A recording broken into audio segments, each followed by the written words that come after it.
जय गुरु जी, शुक्राना गुरु जी। आज हम योगी कथामृत बुक का चैप्टर 43 का पार्ट 1 पढ़ने जा रहे हैं।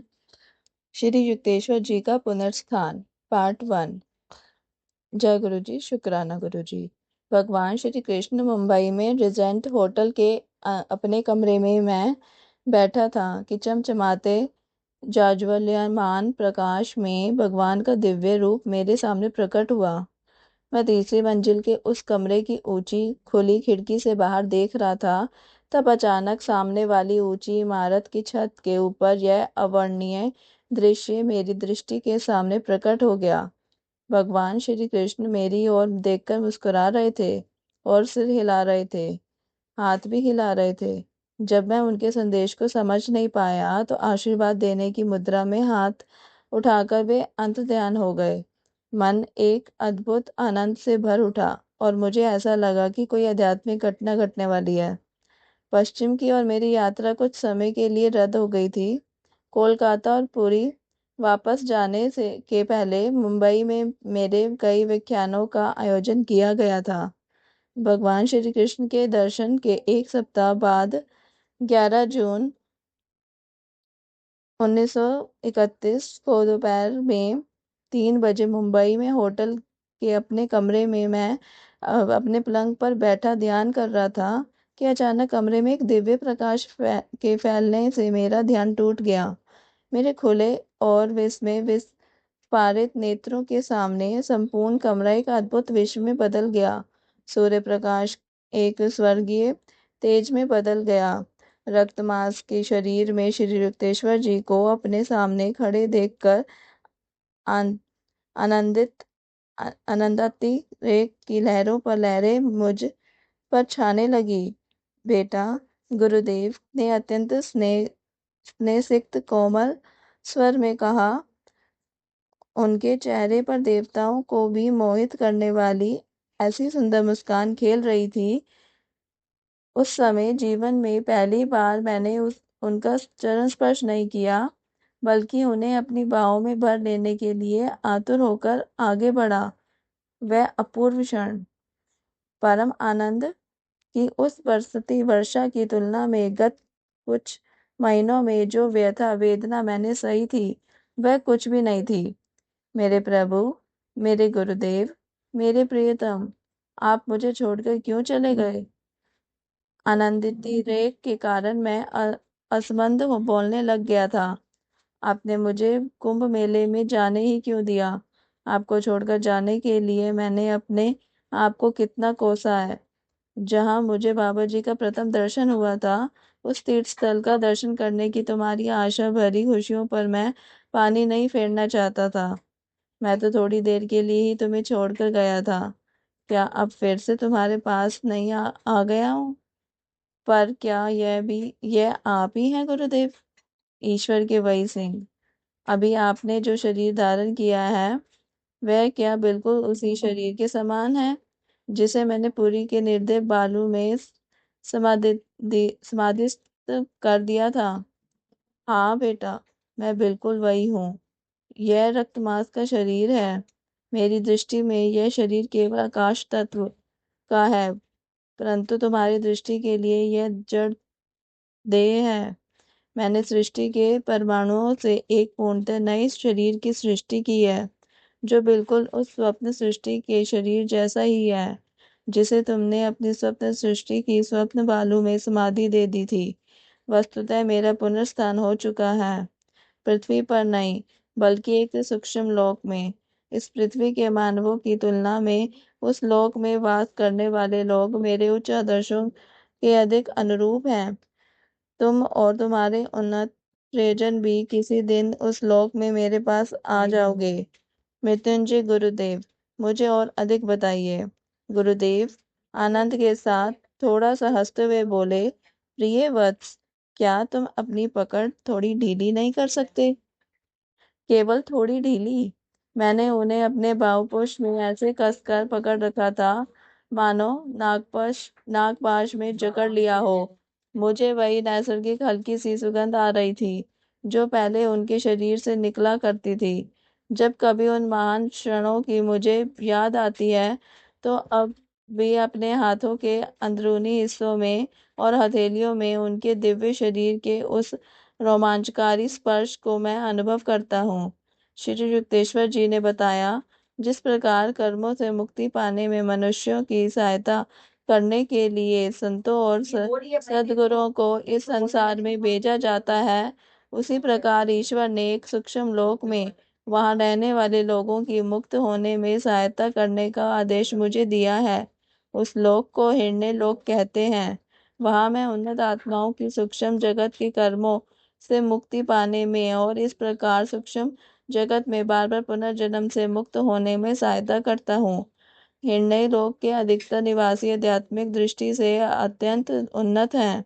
उन सब ने इस पृथ्वी पर अपने आखिरी जन्म में मृत्यु के समय सचेत रहते हुए जड़ देह का त्याग करने की ध्यान प्रदत्त सामर्थ्य प्राप्त कर ली थी। पृथ्वी पर रहते जब तक कोई सविकल्प समाधि से आगे जाकर निर्विकल्प समाधि में स्थित नहीं होता, तब तक वह हिरण्य लोक में प्रवेश नहीं कर सकता। हिरण्य लोक के वासी उन साधारण सूक्ष्म लोकों से पहले ही पार हो चुके होते हैं, जहाँ पृथ्वी के प्राय सभी वासियों को मृत्युपरांत जाना पड़ता है। वहां उन्होंने सूक्ष्म लोकों के अपने गत कर्मों के बीज नष्ट कर डाले होते हैं। सूक्ष्म लोकों में इस प्रकार के आत्मोद्धार का कार्य उन्नत साधकों के अतिरिक्त कोई नहीं कर सकता, और तब अपनी आत्मा को सूक्ष्म जगत के कर्मों के शेष रहे लवशेषों उसे मुक्त करने के लिए इन साधकों को विधि के विधान के अनुसार हिरण्य लोक में, जो सूक्ष्म लोकों का सूर्य या स्वर्ग है, सूक्ष्म शरीर धारण कर जन्म लेना पड़ता है, जहाँ उनकी सहायता करने के लिए मैं उपस्थित हूँ। हिरण्य लोक में कुछ ऐसे लगभग पूर्णावस्था को प्राप्त हुए जीव भी हैं, जो वहाँ उच्चतर कारण जगत से आए हैं।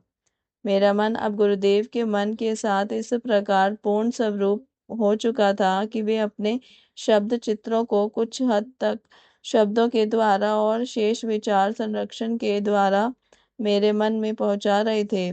इस प्रकार मैं उनके विचार चित्रों को तुरंत ग्रहण कर रहा था। गुरुदेव कहते गए, शास्त्रों में तुमने पढ़ा है कि ईश्वर ने मानव आत्मा को एक के बाद एक 3 शरीरों में आबद्ध किया है। भाव या कारण शरीर, सूक्ष्म शरीर जो मनुष्य की मानसिक और भावात्मक प्रकृति का स्थान है, और स्थूल पंच भौतिक शरीर। पृथ्वी पर मनुष्य अपनी देह इंद्रियों से युक्त रहता है। सूक्ष्म जगत के लोगों का काम अपनी चेतना, भावनाएं और प्राण शक्ति से बने शरीर से चलता है। कारण शरीरधारी जीव भावों के बने आनंद में कारण जगत में रहता है। मेरा कार्य उन सूक्ष्म देहधारियों का मार्गदर्शन करना है, जो कारण जगत में प्रवेश करने के लिए तैयार हो रहे हैं। पूज्य गुरुदेव, सूक्ष्म जगत के बारे में मुझे और अधिक बताइए। श्री युक्तेश्वर जी के कहने पर मैंने अपना आलिंगन ढीला तो किया था, तथापि अभी भी उन्हें अपनी बाहों में ही भर रखा था। मेरी अमूल्य निधि, मुझ पर पहुंचने के लिए मृत्यु का भी उपहास करने वाले मेरे गुरुदेव जो आए थे। गुरुदेव बताने लगे, अनेक सूक्ष्म लोक हैं जिनमें सूक्ष्म देहधारी प्राणी वास करते हैं। वे सूक्ष्म लोकवासी एक ग्रह से दूसरे ग्रह जाने के लिए सूक्ष्म विमानों या प्रकाश के पिंडों का उपयोग करते हैं, जो विद्युत शक्ति या रेडियोधर्मी शक्तियों से भी अधिक गति से जाते हैं। प्रकाश और रंगों से सूक्ष्म संबंधों से बना सूक्ष्म जगत भौतिक सृष्टि से सैकड़ों गुना बड़ा है।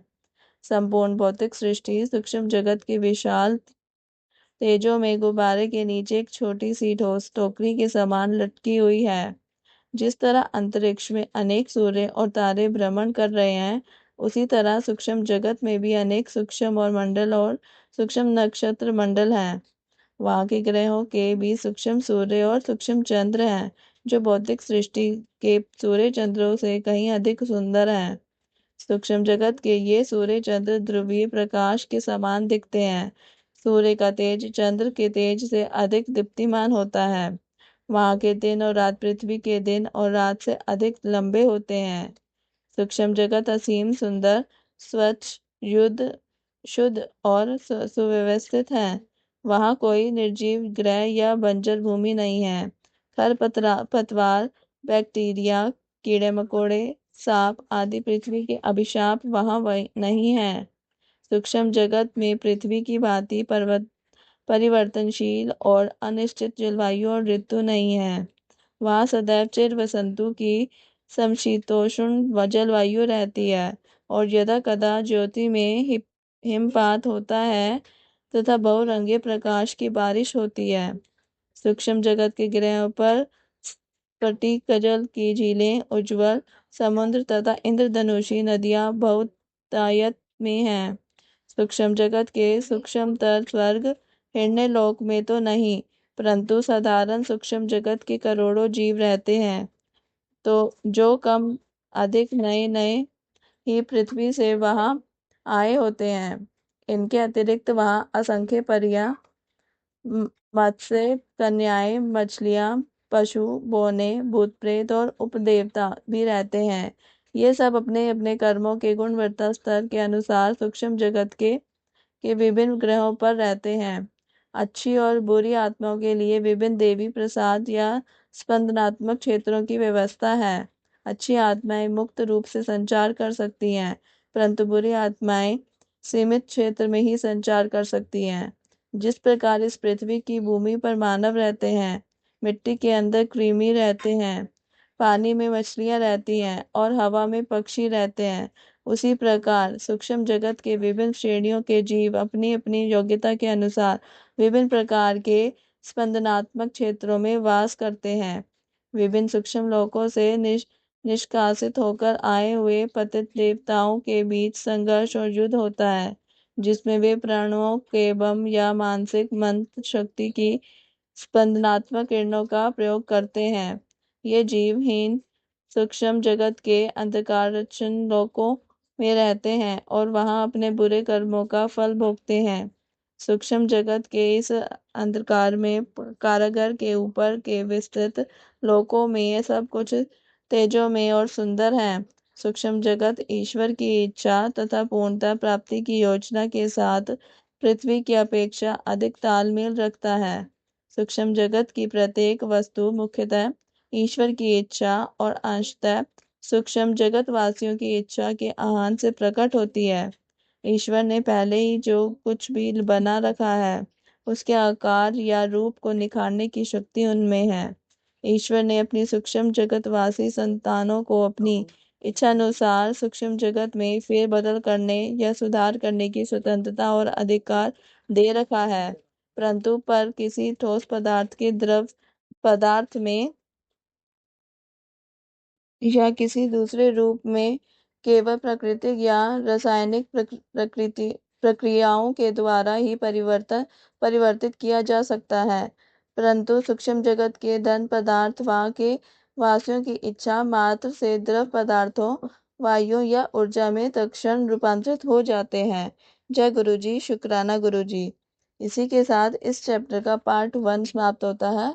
कल हम इसका अगला अध्याय, तो इसी अध्याय का पार्ट 2 पढ़ेंगे। इसका पार्ट 1 आपको कैसा लगा कमेंट करके ज़रूर बताएं। साथ ही चैनल को सब्सक्राइब करना ना भूलें। वीडियो को लाइक और शेयर भी ज़रूर करें। जय गुरु जी, शुक्राना गुरु जी। ओम नमः शिवाय। शिव जी सदा सहाय। ओम नमः शिवाय। गुरु जी सदा सहाय।